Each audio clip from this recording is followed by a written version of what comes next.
Hi friends, thanks for stopping by. This is Vinith Mane right here and you are watching ONS Study Circle. आज की इस video में हम देखने वाले हैं HDFC bank interview questions and answers. तो ये फ्रेंड्स शुरू करते हैं इस वीडियो। देखिए सबसे पहले हम बात करेंगे HDFC बैंक के ओवरव्यू के बारे में। बाद में आप तीन कैटेगरीज देख पा रहे हैं, customer focus, banking operations, banking services. जब बैंक एक कस्टमर के साथ डील करता है तो काफी सारे क्वेश्चंस पुट अप होते हैं वहां से इंटरव्यू के लिए, जिसे हमने डाला है कस्टमर फोकस में। उसके बाद बात करने वाले हैं बैंकिंग ऑपरेशन से जो क्वेश्चन आते हैं और बैंकिंग सर्विसेज से जो क्वेश्चन आते हैं। तो ये फ्रेंड्स इसी के साथ वीडियो को शुरू करते हैं। देखिए सबसे पहले ओवरव्यू लेते हैं।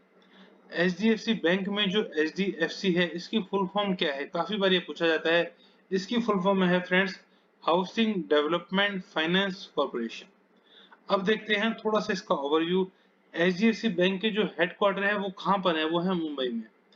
ये जो है इनकॉर्पोरेटेड कब हुआ था, ये हुआ था अगस्त 1994। इनके जो सीईओ हैं HDFC बैंक के जो सीईओ हैं उनका नाम है शशिधर जगदीशन और जो चेयरमैन है उनका नाम है अतानु चक्रवर्ती।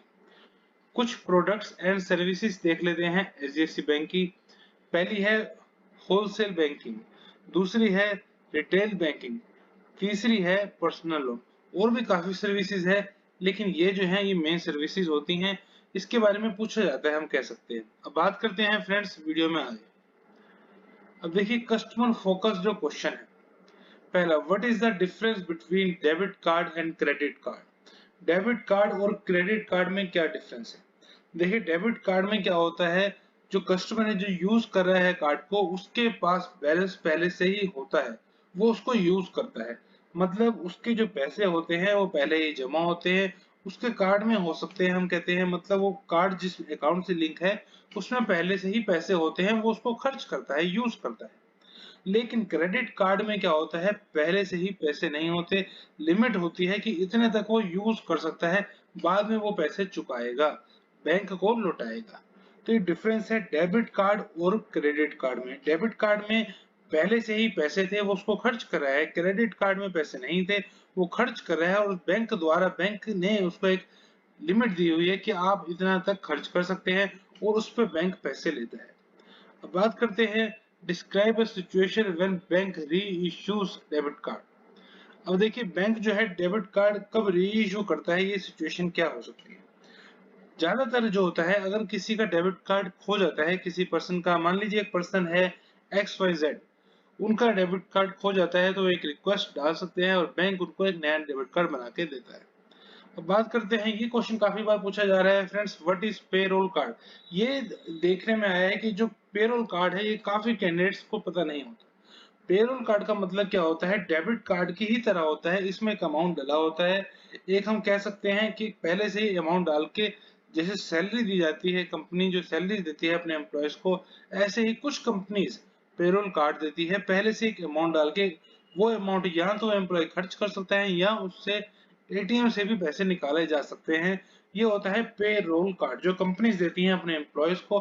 ये डेबिट कार्ड की तरह ही होता है, इसको नाम दिया गया है पेरोल कार्ड का। अगला है what is cancelled cheque. Cancelled cheque क्यों है और क्यों बनाया जाता है, कैंसिल क्यों किया जाता है चेक को। अब मान लीजिए फ्रेंड्स कोई पर्सन या कोई थर्ड पार्टी आपसे आपका अकाउंट नंबर पूछ रही है और आपने उससे पैसे रिसीव करने हैं, आप उसको अकाउंट नंबर दे रहे हैं। अब उसमें कोई मिस्टेक ना आ जाए तो आप क्या करते हैं, अपनी चेकबुक में से एक चेक निकालते हैं, उसको कैंसिल कर देते हैं। कैंसिल कर देते हैं, दो लाइन खींच देते हैं, उस पर लिख भी देते हैं कैंसिल। तो इससे वो चेक यूज नहीं हो सकता, लेकिन जो उसमें डिटेल्स हैं, जैसे एक पर्सन अकाउंट नंबर यहाँ देना चाह रहा था तो वो दे सकता है, उसमें एरर नहीं होगी क्योंकि वो प्रिंटेड होता है। तो इसमें जो राइटिंग की एरर है उससे बचा जा सकता है। अगला है friends what is the full form of KYC। इसकी फुल फॉर्म होती है फ्रेंड्स नो योर कस्टमर। थोड़ा सा इसको डिटेल में देखें तो ये बैंक करवाता है, काफी जगह ये होती है KYC। जैसे आपने सुना होगा कि ये जो है KYC मांग रहा है, या वो ऐप है वो KYC के लिए कह रही है, ये बैंक जो है वो KYC के लिए कह रही है। तो KYC का क्या मतलब है, नो योर कस्टमर। इसमें क्या होता है, अपने कस्टमर को जाना जाता है, उससे उसकी आइडेंटिटी का प्रूफ लिया जाता है और उसकी एक डॉक्यूमेंटेशन कराई जा सकती है। अगला है व्हाट इज व्हाट्सएप बैंकिंग।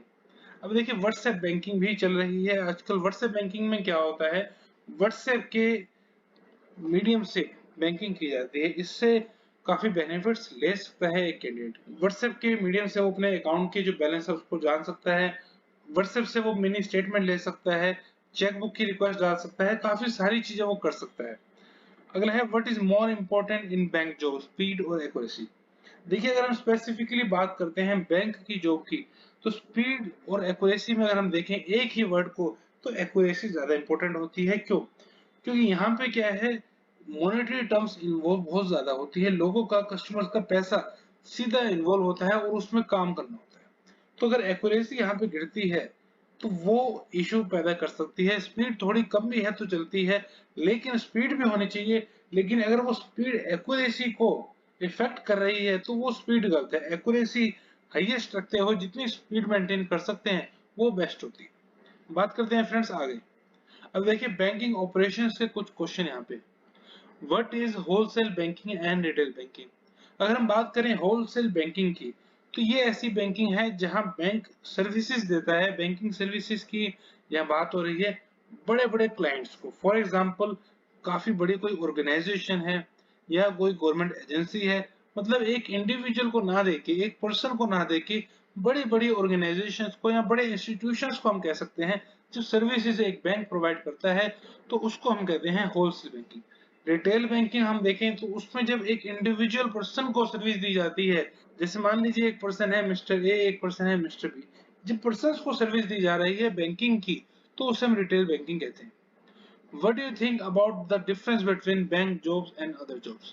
अगर हम डिफरेंस देखें तो सबसे ज्यादा जो डिफरेंस आता है वो है पैसे का, कस्टमर के कैश का। बैंक जॉब में जो कैश है वो सीधा इन्वॉल्व होता है। हम जब बात करते हैं बैंकिंग जॉब्स की, तो सीधा ही ये काफी रिस्पॉन्सिबल जॉब बन जाती है, क्योंकि सामने वाला जो पर्सन है जिसे हम कस्टमर कहते हैं, उसका कैश इन्वॉल्व है। लेकिन बाकी जो उसमें देखें तो जरूरी नहीं है कैश इन्वॉल्व हो या कोई एरर है वो कस्टमर के कैश पे या उसकी ट्रांजैक्शन पे इम्पैक्ट डाले। वहीं अगर बैंक की जॉब की हम बात करते हैं, तो ट्रांजैक्शन की बात यहाँ पे नहीं की जा रही इम्पैक्ट डाले, लेकिन बैंक में कोई अगर गलत एंट्री पास कर दी जाए या कुछ इस तरीके से एरर आती है, तो कस्टमर के जो कैश है उस पर इन्फ्लुएंस हो सकता है, उसके पास गलत स्टेटमेंट जा सकती है जिसे हम कहते हैं बैंक स्टेटमेंट। तो इस तरीके से बैंक की जॉब जो है अदर जॉब से ज्यादा रिस्पॉन्सिबल होती है, और कस्टमर का जो कैश है, पैसा है, वो इन्वॉल्व यहाँ पे डायरेक्टली होता है। What is internet banking? जैसे फ्रेंड्स हमने बात करी थी व्हाट्सएप बैंकिंग, ऐसे ही होती है इंटरनेट बैंकिंग भी। इसमें हम क्या करते हैं, इंटरनेट के मीडियम से बैंकिंग करते हैं। फॉर एग्जांपल बैंक की वेबसाइट से बैंकिंग करते हैं। इसमें हम सब चीजें कर सकते हैं, मतलब हम देखें तो पूरी बैंकिंग हम इंटरनेट के मीडियम से यहाँ पे कर सकते हैं। अब हम बात करते हैं friends what is bank overdraft. Bank overdraft एक फैसिलिटी है जो बैंक देता है अपने कस्टमर को, लेकिन जरूरी नहीं है ये हर कस्टमर को मिले।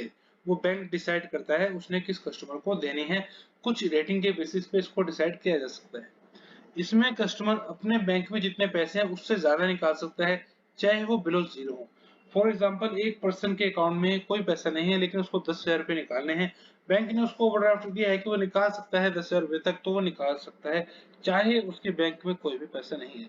यहाँ एक पर्सन है, उसके बैंक में 10,000 है, उसको 20,000 निकालने हैं, उसको भी 10,000 की ओवरड्राफ्ट की फैसिलिटी दी है, तो भी वो 20,000 निकाल सकता है क्योंकि 10,000 की उसको ओवरड्राफ्ट की फैसिलिटी मिली हुई थी। अगला है व्हाट इज बैंक स्टेटमेंट। देखिए बैंक एक स्टेटमेंट देता है अपने कस्टमर को, कितना उसके अकाउंट में पैसा आया है और कितना उसके अकाउंट से गया है, तो ये बैंक की एक स्टेटमेंट होती है जो बैंक बताता है। What is bank draft? देखिए इस क्वेश्चन में कैंडिडेट कई बार गलती करते हैं कि बैंक ड्राफ्ट क्या है, क्या डिफरेंस है। अगर मान लीजिए एक पर्सन चेक इशू कर देता है और दूसरा पर्सन ड्राफ्ट इशू कर देता है, तो दोनों में फर्क क्या है? देखिए दोनों में अगर हम बात करें एक मेजर फर्क की, तो यह है जब एक पर्सन चेक इशू करता है तो रिस्पॉन्सिबिलिटी उसके हाथ में होती है कि अगर चेक बाउंस हो जाता है तो, मतलब मान लीजिए एक पर्सन है ए, वो बी को चेक इशू करता है, चेक पास नहीं हुआ किसी भी वजह से, रिस्पॉन्सिबिलिटी जो है एक ही है कि वो पैसा देगा, उसको कैसे भी देगा। लेकिन जब बैंक ड्राफ्ट होता है तो बैंक जो है पहले से ही जो जितने अमाउंट का ड्राफ्ट बनाना है वो रिजर्व में पैसा रख लेता है। अब वो गारंटी देता है कि ये पैसा मैं दूंगा ही दूंगा और इसमें कोई इश्यू नहीं आएगा। मान लीजिए एक ए पर्सन है, वो ड्राफ्ट बनवाता है बैंक से, तो बैंक उतना ही पैसा उसके अकाउंट से निकाल के रिजर्व में रखेगा। अब वो बी को देता है कि ये मैंने पैसा आपको देना है ड्राफ्ट, तो जब भी बी वो ड्राफ्ट डालेगा तो बैंक की रिस्पॉन्सिबिलिटी है कि वो बैंक उसको पैसा देगा। इसमें रिस्क फ्री हो जाता है, मतलब चेक जैसे बाउंस हो जाते हैं, लेकिन ड्राफ्ट के केस में बैंक रिस्पॉन्सिबिलिटी लेता है।